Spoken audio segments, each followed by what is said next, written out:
Welcome to the ROPESCAST, the independent voice of the Middle East. I'm Ksenia Svetlova. This is a somber and deeply personal episode of the ROPESCAST. We are dedicating this conversation to the memory of two brothers, Muhammed and Fahim Muammar, from the West Bank village of Quiryat. A few months ago, the ROPES team visited Quiryat for a solidarity visit to document the escalating and horrid phenomena of settler violence. We sat in Muhammad's home, shared coffee with him, and we learned that the same house became a site of tragedy when violent settlers stormed the village, attacking and killing both Muhammad and Fahim. May be blessed. To help us navigate the depth of this crisis, we are joined by two individuals who occupy the front lines of research, activism, and peace building. Nivine Sandouka is a regional director with the Alliance for Middle East Peace, ALLMEP, and a leading voice in peace programming and gender mainstreaming. Her career spans vital work with the German Association for Development Cooperation, Oxfam, CARE International, and our own team here at ROPES. Beyond her institutional roles, she runs Judy, From Me to You, an online initiative connecting women across boundaries.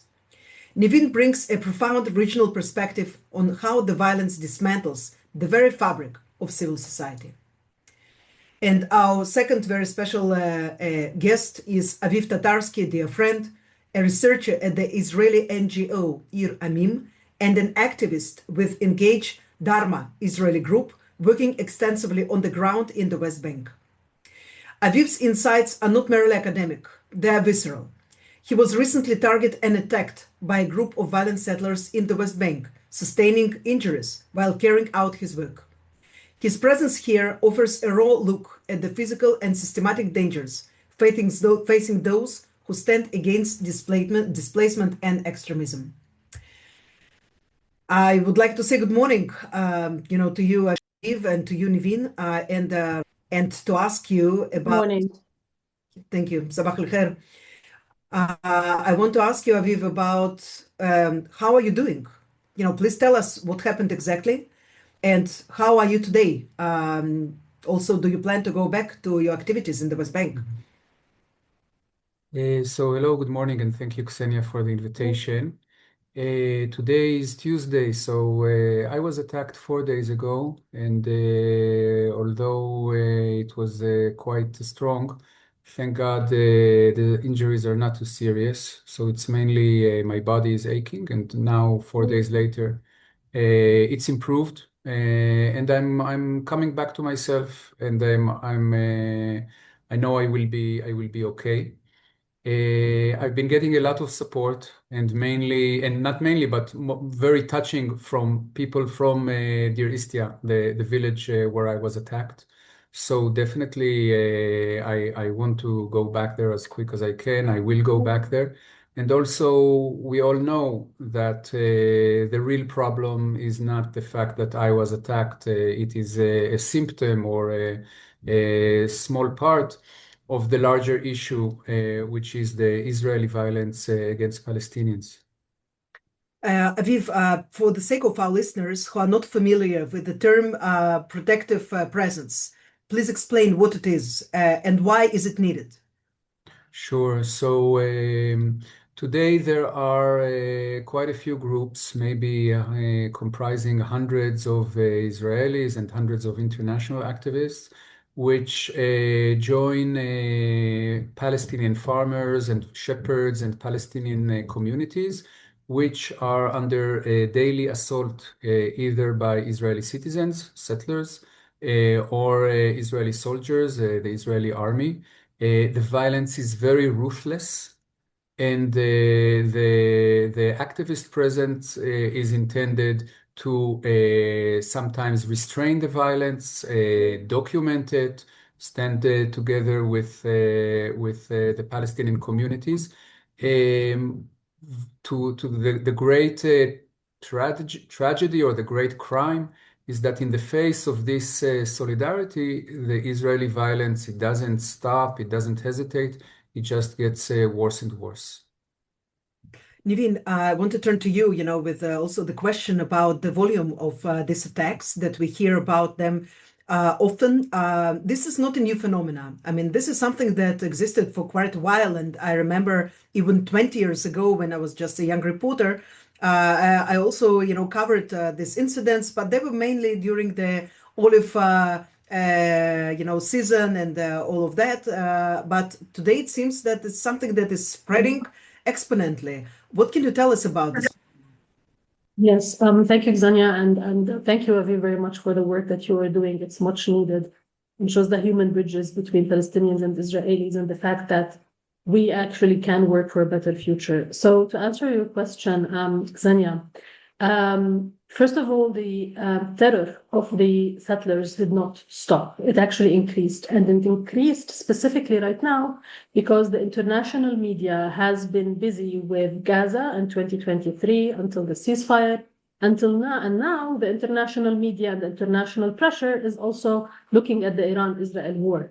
So when we speak about what's happening at the international global level, the war, the Palestinians feel it differently. The Palestinians feel that there's something else happening besides the war, specifically on settler violence. And it has increased a lot. I mean, if you just take a drive in the West Bank, you will see the facts on the ground. We see settler roads.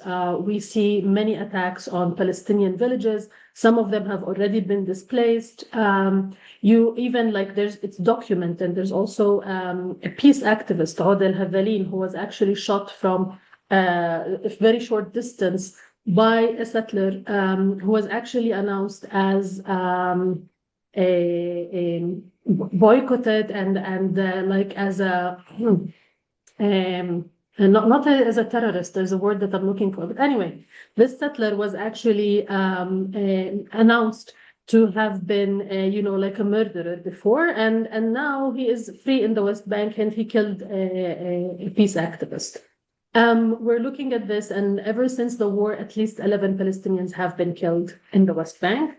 We're talking the beginning of the war with Iran. Yes, the beginning of the war with Iran. Exactly, not in Gaza. Since 28th of February. So we're talking about 11 Palestinians who have been killed in the West Bank. The latest one have been by Israeli actually forces in the West Bank. It's a family who were going to do shopping for Eid al-Fitr.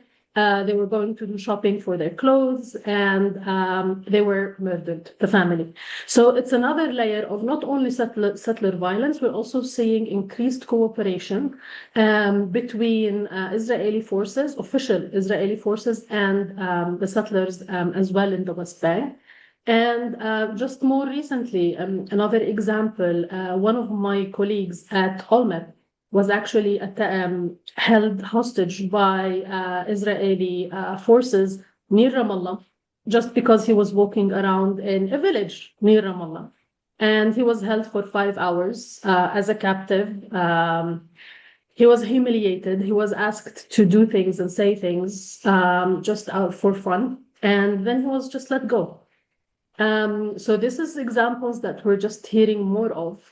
And unfortunately, in the lack of accountability and the lack of international pressure and the lack of media attention, these attacks are only going to increase. And like Aviv mentioned, protective presence, but we definitely need more protection. Also, according to international humanitarian law, we do need the protection of civilians in the West Bank. Aviv, so about the protective presence and to go and help and be there for the fellow Palestinians. We see that the buses that drive, these volunteers are being stopped by the army. And some areas are being pronounced as the closed military zone in order not to allow them in. How difficult is it to you right now, to you and other volunteers, to actually get to the West Bank, get to these villages, and just be there for the protective presence? So there are all kinds of difficulties, as you mentioned, when the police or the army wait for our vehicles and stop us. It's just another example of what Nivine said, how the state actually is behind this violence. So settlers who want to attack villages reach the villages without any problem. There is no police there. There are no soldiers there to stop them. but us that are doing something completely legal, completely non-violent, not even a demonstration, just to work along with farmers and see that everything is okay, are being stopped. Then if we succeed in arriving, then in the good case scenario, the army will issue a closed military zone order to give a so-called legal pretext to expel us. This is done time after time in violation actually of the law. The law states when the army is allowed to issue a closed military zone and when not. And there are Supreme Court rulings that limit the ability to use these zones, but there's no change. This is the good case scenario. The worst case scenario is soldiers coming and arresting the Palestinian farmers, settlers coming and attacking. In the past, maybe the activist present would restrain against this violence. Today, less and less. Still, it's like there's two sides to it. On the one hand, the determination of Palestinian communities is extremely strong. It's non-violent and very, very determined. And together with the activists, there is sometimes a possibility to hang on and to cultivate the agricultural fields and make a living out of it, and so on. On the other hand, what Nivine said is very, very true. The Palestinian communities and the activists on our own, we cannot really stop this state violence, and it will just get worse and worse unless the stronger forces, namely the international community, will intervene. Yeah. And if I may, Zania, just add a couple of things about those attacks. Those attacks are not only attacks, physical attacks for the purpose of harming Palestinians, and it's the purpose of confiscating the land and basically displacing as many Palestinians as possible. And actually, if you look at it, it's not just physical attacks, there's also an economic aspect to it. By burning olive trees, which is one main source of income for those Palestinian villages and rural areas. So burning olive trees, killing sheep and herds as well. And ever since the war, we have seen checkpoints that are being closed. As Aviv mentioned, the checkpoints are open for settlers, no problem, but Palestinians don't have the freedom of movement anymore. And in many of those places, it's not only settlers' attacks, but they also no longer have, for example, clean water or sometimes fuel as well. So it's not only physical attacks, it's also economic strangling of the Palestinian villages as well. And what is the final goal of that displacement? Because we know that even with President Trump, who seems to be much more lenient, toward this extreme government. The annexation, the Euro annexation is not really possible, and Trump has spoken about it many times. So what is there actually after? What do they want to achieve? I think for Israel today, annexation means ethnic cleansing. I'm sorry to use the word. So officially, annexation has not officially taken place. But on the ground, Israel gets a green light to do everything that we spoke about. And the goal, and this needs to be understood, the goal is what Israel calls annexation. So to take Palestinian space, dispel the Palestinian population from it, and turn it into an Israeli space.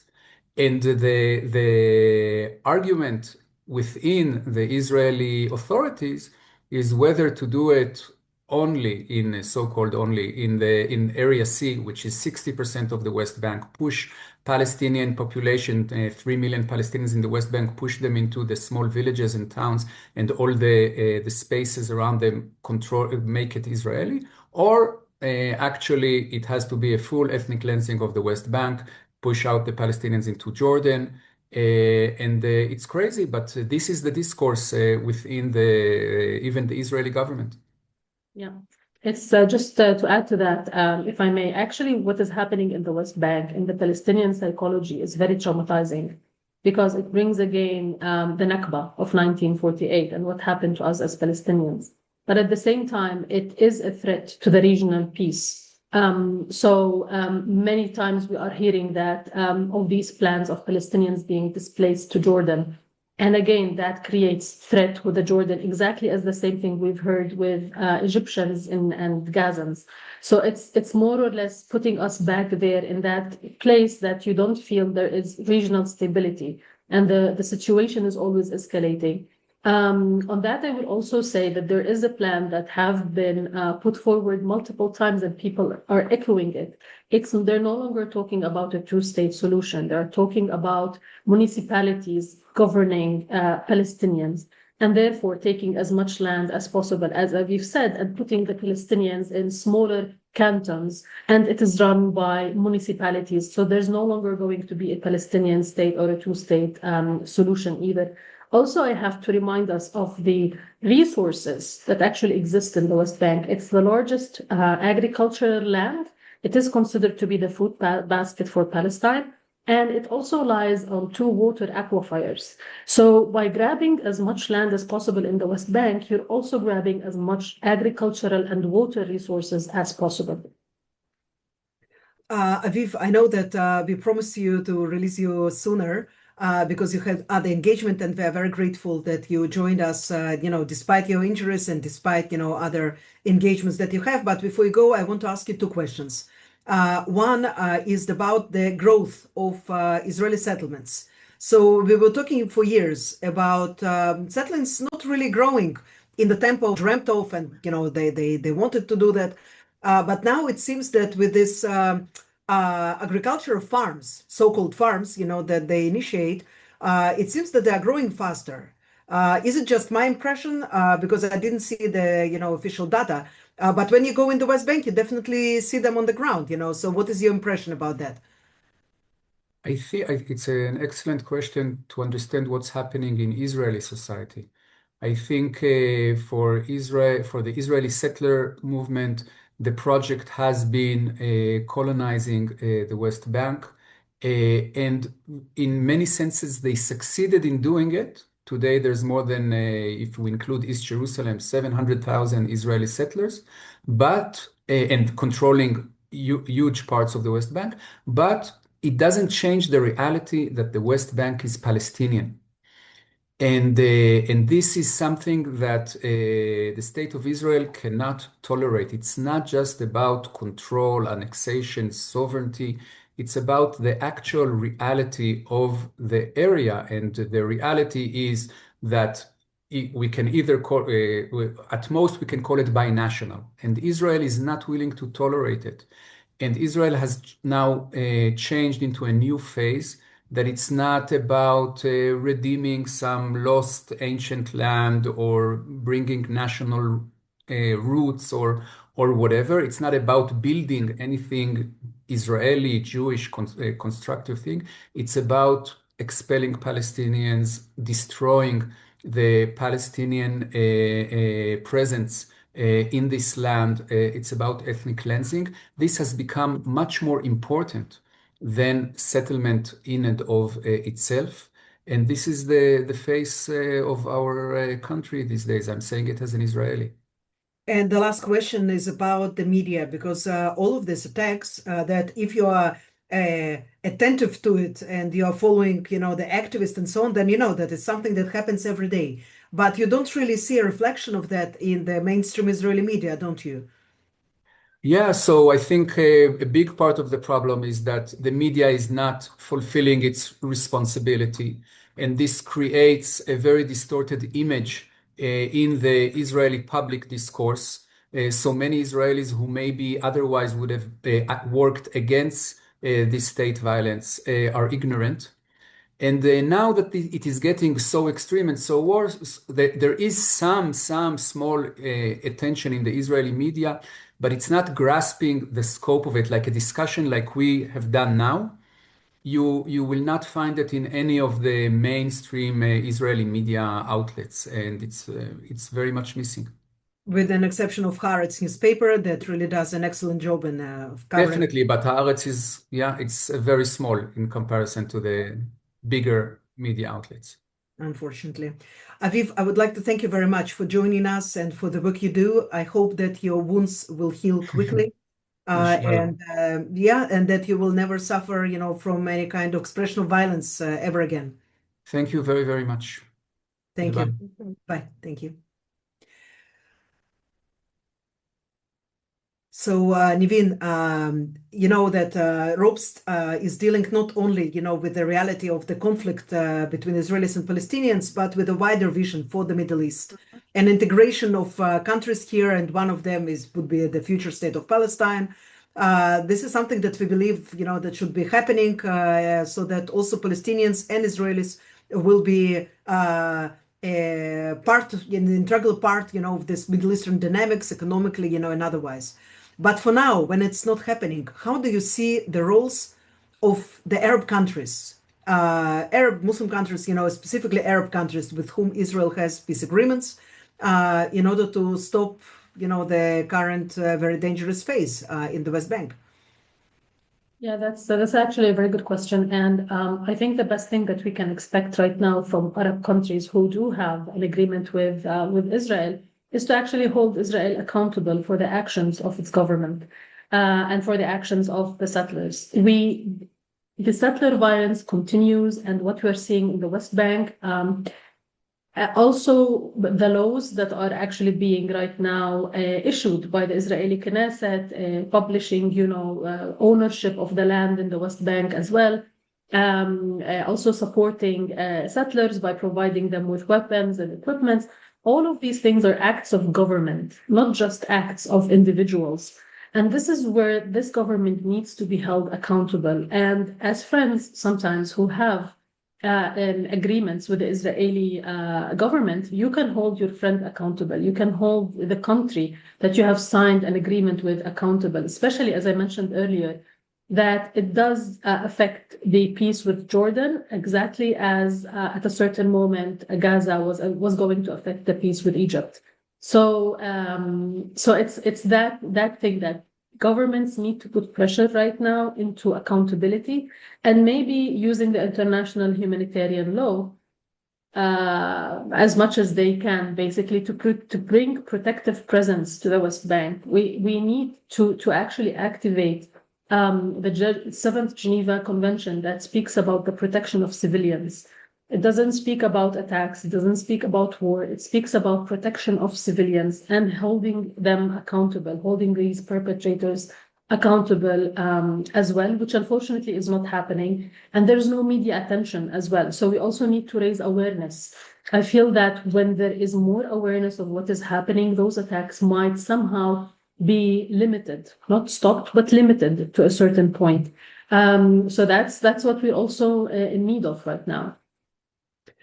Do you think that there can be some way to cooperate with these countries, and specifically, with the media in these countries, in order to raise awareness, first of all? Because I met a lot of in our, ROPE seminars where we bring together people from all across the Middle East, so many of them are actually not aware of what is going on because it's not widely covered. Except for maybe, Al Jazeera, which is, a problematic channel and not extremely reliable source of news, for many in the Middle East. But the other channel seems to, I would say ignore it, but, right now there are too many things, to follow, too many balls in the air. So there is Gaza, and there is Lebanon, and there is Syria, and there is Iran, of course. So what can be done, first of all, by peacemakers in Israel and Palestine to reach out to the wider Middle East and to raise awareness? Very good question, because I think what we're seeing right now is that Israeli and Palestinian peacemakers are actually cooperating together, specifically, as Aviv said, around the protective presence and raising awareness on what is going on in the West Bank. It is a slow process, but at the same time, we believe that it's really important to join forces, to be there on the ground, to support those Palestinian communities. Listen, it's not an easy task. And I know that a Palestinian person who is running protective presence was actually highlighted in the Israeli media with her picture, with her name, and not in a good way. She was highlighted as a person who is against settler attacks, kind of thing. And from that perspective, she was doing something bad, not something good. So we do need to bring in the media that speaks more about this type of activities of protective presence, of these joint activities of both Palestinians and Israelis against settlers' attacks. That's one thing. The other thing is we need to start talking more about initiatives around a two-state solution. It's not only the classical two-state solution. There are other types of solutions, like a land for all initiative, for example. There's also the Federalists initiative. So we need to start talking more about these initiatives, and we need to start gathering people and offering them a different political vision for the future. We need to start political imagination. People right now are feeling hopeless and helpless. And they're feeling, what can we actually do? And how can we stop these, what the violence in the West Bank? How can we stop these attacks in the West Bank from settlers? And once people understand that they are not alone, they are part of a larger group of Palestinians and Israelis cooperating together. Once they understand that there is a political vision that they can actually support, that's when you see more people being mobilized around it as well. And I have to say, peace right now is not a concept that is, vague and that is in the air. Peace is becoming a word that is extremely relevant for Palestinians and Israelis.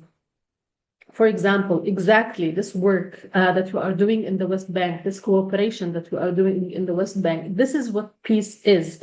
It's around protection, it's around political imagination, and we need to raise awareness about what is going on. I know it's very difficult amidst a war and amidst everything else that you also mentioned, but we have to. And one of the things that I noticed when I worked with ROPES in the past, when we brought regional professionals from across the Gulf, from across the MENA region, actually, and for them it was an eye-opener experience, because they know what they know from things that they read, things that they see in the news.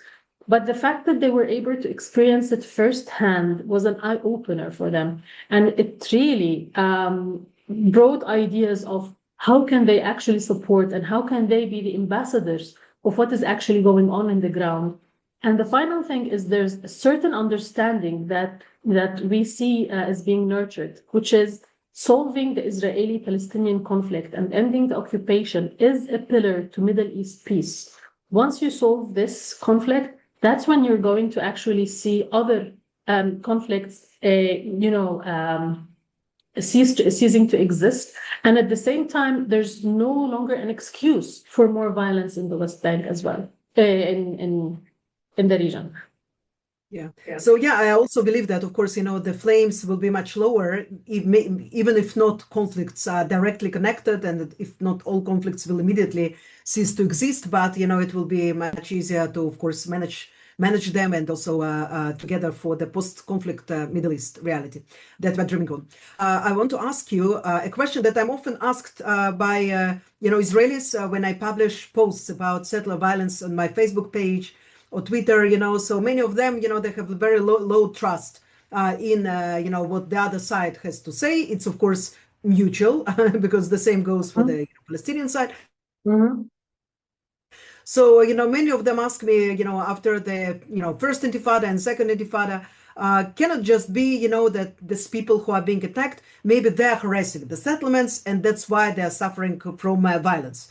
So I want you to basically disseminate and dissect, this incidents. How does it happen? What really, what is happening? You can use like any incident of the recent ones, so to explain what is the dynamic on the ground. So if we look at a very small example of the villages in the Jordan Valley, for example, in the Jordan Valley, they are surrounded by settlers, agricultural settlers and settlements. And people in the Jordan Valley, those Palestinian villages, they used to be themselves agricultural villages. And unfortunately, first of all, we see a source of water, for example, Al-Auja. One Israeli settler decided to take control of the source of that water in the Jordan Valley, they started building a settlement around the source of the water. That community, Al-Auja, no longer has water, so they're no longer able to work in agriculture.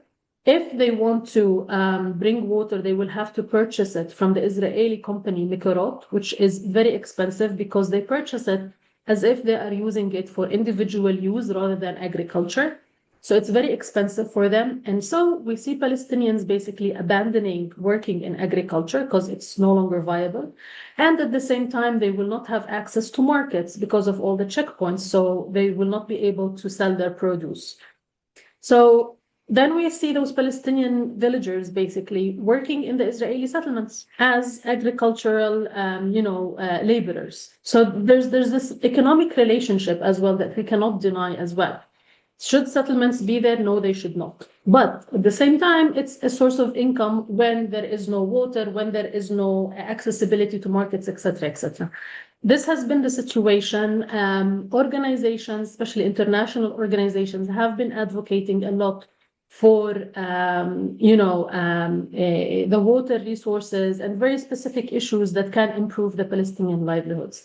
Now, what is happening today is that we are seeing young people, Jewish Israeli people who are very violent. Apparently, they come from a background of violence within their own families and sent to the West Bank settlements by the Israeli government. And they they're really young people. We're talking about people maybe from 15 to 20 years old, something like that. And you see them simply attacking Palestinian villages out of thin air. There's nothing that triggers them to be physically attacking the Palestinian villagers. You see them using different types of different equipment to attack the Palestinians. You see many videos of these, if I might call them terrorists, basically also killing herds, sheep and herds in those communities that use the sheep and herds. In places where they have olive trees, they will bring larger equipment to basically uproot all the olive trees. In some cases, they will burn the fields, the agricultural fields as well, if they exist. And this has been a situation that's been ongoing ever since I could remember. But the thing is that right now, the intensity is increasing. At least in the past, there was some kind of accountability because there was attention, there were reports that were produced, international organizations used to highlight those attacks. But right now, nothing is really happening. So it's kind of like they went unleashed. And the current Israeli government is really supporting these settler attacks, providing them with equipment, the laws, the army is also complicit, as Aviv mentioned. So it's really the purpose of, again, not just displacement, but also ethnic cleansing. Absolutely. I just want to remind that the Ministry of Defense of Israel Katz, he banned the administrative arrests that are implemented vis-a-vis the Palestinians in the West Bank, but not vis-a-vis the violent settlers. And he declined to castigate this violence as terrorism. He doesn't allow, the use of this word, although any Palestinian who throws a stone is, of course, automatically is castigated as a terrorist. The same activity by, the citizens of Israel is apparently not equal, in the eyes of the person who is now heading the Ministry of Defense in Israel. Before we conclude, Nivine, I would like to ask you about, first of all, the activities of ALLMEP. In this regard, I know that you have ties with a lot of governments all across the world. You are participating in international conferences. How do you, promote this issue? How do you raise awareness? Yeah. So for us at ALLMEP is a network of 200 civil society organizations, both Palestinians and Israelis. And within the 200 organizations, there is a smaller group of organizations, both Palestinians and Israelis, that come together to do a protective presence. So one of the things is for us to facilitate for them to meet, to work together, to coordinate as well. And we are actually unlocked funding which they applied for, and they were able to get funding for the work that they do. So that's part of the work we're doing on the ground. At the international level, we actually organized the Paris conference back in June 2025. And back then, we worked with our members and beyond to come up with recommendations. And part of the recommendations were around what can civil society and governments do on protective presence, on the issue of preserving a two-state solution, on the economic issue, as well as other issues as well. And those recommendations were then fed into the process in New York, and later on, they actually were fed into the New York Declaration. So we're seeing as ALLMEP, we are taking what we're hearing from our members on the ground, and we're feeding it into the advocacy processes that we are doing, and we're making sure that civil society has a place at the table, and the recommendations, the concrete recommendations that we are hearing from civil society actors are taken into any official diplomatic level as well. Thank you very much, Nivine. Thank you for joining the ROPESCAST today. Thank you for the work you do. And I will just remind to everybody who's listening, we are in the story together. It's Israelis and Palestinians. Our future lies together. We have to cooperate, and we have to work also with the wider Middle East in order to turn this region into a safer place for everyone. Only if everybody will enjoy the safety, then all of us will enjoy the safety. We cannot just leave one side out of it, of this equation, and hope that things just somehow will miraculously work out. So thank you very much for that. Inshallah. Thank you very much, Ksenia. Thank you. You've been listening to the ROPESCAST, the independent voice of the Middle East. Today we discuss settler violence at the West Bank with Nivine Sandouka, ALLMEP Regional Director, and Aviv Tatarsky, Amim researcher and peace activist. Please help us keep this vital conversation going by supporting ROPES. Subscribe to our podcast on your favorite platform, or consider making a donation to support our mission. You can find all of the details and ways to give at ropes.org. I'm Ksenia Svetlova. Shalom and salam.